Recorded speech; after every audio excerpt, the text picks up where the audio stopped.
Why did Knox Jolie-Pitt become the one child in Angelina Jolie and Brad Pitt's fractured family who never seemed to erase his father's name?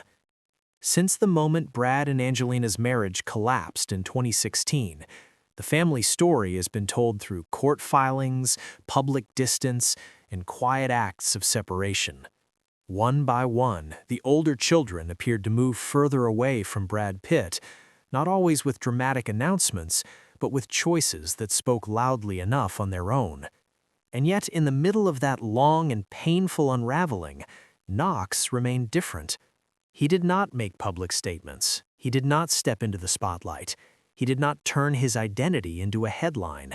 He simply stayed silent. But in a family where every silence is examined and every name carries emotional weight, that silence no longer feels empty. It feels deliberate. Because when everyone else seems to be drawing a line, the one person who refuses to move can become the most revealing mystery of all. Knox was not the loudest Jolie-Pitt child. He was not the most visible. But over time, that may have become exactly why people started paying closer attention. He looks like Brad Pitt in ways the public cannot ignore, yet he has spent nearly his entire life under Angelina's care, far from any clear public reconciliation. That contradiction is what makes his story so compelling. In a family divided by pain, loyalty, and years of emotional fallout, Knox became the one child who never publicly chose to erase the connection. And that raises the question no one can stop asking. Was he protecting his father, protecting himself, or quietly resisting a family narrative that had already hardened around him? When Brad Pitt and Angelina Jolie's marriage broke apart in 2016, Knox was still just a child. He was old enough to sense that something inside the family had shattered, but far too young to understand the full weight of what was happening around him. That matters more than people often realize. Older siblings can process conflict differently. They can form opinions, absorb details, and eventually make choices that reflect how they see the people involved. But a younger child experiences family collapse in a more confusing way. He does not step into the conflict as an observer.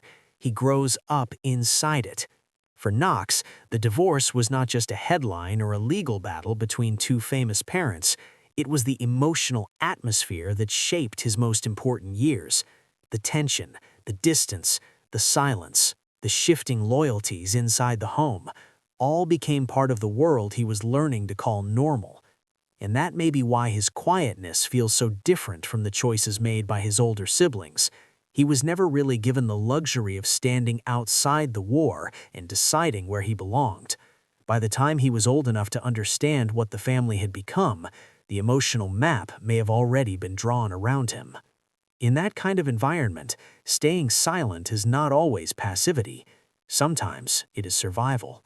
Sometimes it is the only way a child can hold on to both parents without feeling like loving one means betraying the other. And for Knox, that may have been the real burden all along. He was not simply the son who kept the name. He may have been the son who understood, earlier than anyone realized, that once you openly choose a side in a broken family, you may never fully get the other side back. As the years passed, the battle inside the Jolie-Pitt family seemed to grow quieter on the surface, but more decisive underneath. Publicly, there were fewer explosive moments.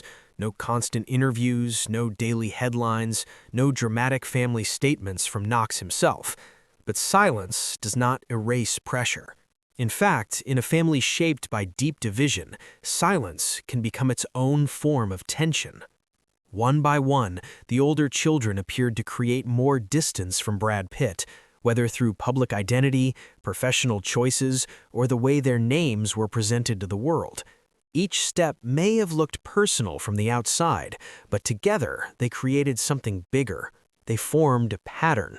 And once a pattern is visible, the one person who does not follow it immediately stands out. That is where Knox's position became so emotionally complicated. He was no longer just staying quiet. His quietness started to mean something. In a family where visible actions had begun to signal loyalty, not acting could still be interpreted as an act. Not changing his name, not making a statement, not publicly distancing himself, all of that could be read as hesitation, resistance, or even private defiance, whether he intended it or not. And that is the trap of growing up in a fractured family under public scrutiny. A teenager does not need to speak to become symbolic. He only needs to remain still while everyone around him keeps moving. At that point, Knox may have stopped being seen as simply the youngest son trying to stay out of conflict. He may have become something much heavier, the last child still carrying a visible connection to both worlds. And once that happens, silence is no longer neutral. It becomes a position people project meaning onto, even if the person living inside it has never asked for that role. There is a special kind of pressure that comes with being the last one who has not followed the others. At first, it may not feel like a decision.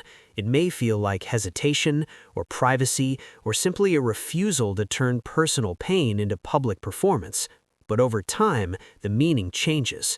The longer Knox remained the only Jolie-Pitt child who did not publicly erase his father's name, the more that silence risked becoming a symbol larger than him. And that is where the emotional burden becomes far more serious, because being the last link between two broken sides of a family is not a passive role.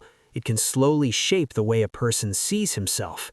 Every public appearance, every mention of his full name, every comparison to his siblings can reinforce the idea that he's standing in a place no one else chose to stay. That kind of position can create a painful inner split. Keeping the name may feel like loyalty, but also like exposure. Letting it go may feel like freedom, but also like surrender. For most teenagers, identity is built through trial, error, change, and self-discovery. But for Knox, even the smallest visible choice could be interpreted as a message to one parent or the other. And when every choice seems loaded with emotional consequences, restraint can start to replace freedom. Instead of asking who he wants to become, he may first have to ask what each decision will cost. That is why this story is not really just about a surname. It's about what happens when a child grows up carrying unresolved tension that never truly belonged to him in the first place. Knox may not have chosen to become the final visible link to Brad Pitt, but by staying quiet while everyone else moved, he may have inherited that role anyway. And the longer he carries it, the more difficult it may become to separate family symbolism from his own identity. Now, the real turning point may be closer than ever, because as Knox moves toward adulthood, silence stops being something people can explain away as childhood protection. It starts looking more like ownership. For years, he could exist inside the emotional shelter that comes with being young, private, and largely removed from direct public interpretation. But adulthood changes the meaning of everything. Once that threshold is crossed, every choice begins to feel more personal, more deliberate, and harder to separate from identity itself. That is what makes Knox's situation so emotionally significant. The question is no longer just why he stayed silent while the family changed around him. The question becomes what that silence will mean once it fully belongs to him. He may choose to keep the Jolie-Pitt name, not as an act of loyalty to Brad Pitt, but as a way of claiming his own history without letting anyone else define it for him. He may decide that dropping it would not free him from the past, only publicly reinterpret it. But the opposite could also be true. He may eventually let the name go, not because he was pressured to, not because he wants to repeat his siblings' path, but because adulthood gives him the right to decide what part of the family conflict he no longer wishes to carry. That is what makes this moment so different from everything that came before. For the first time, the choice may become entirely his, no longer filtered through custody, household dynamics, or the emotional atmosphere of childhood. Just his. And that is where this story becomes deeper than celebrity family drama, because what Knox does next may reveal whether his silence was ever truly about Brad Pitt at all.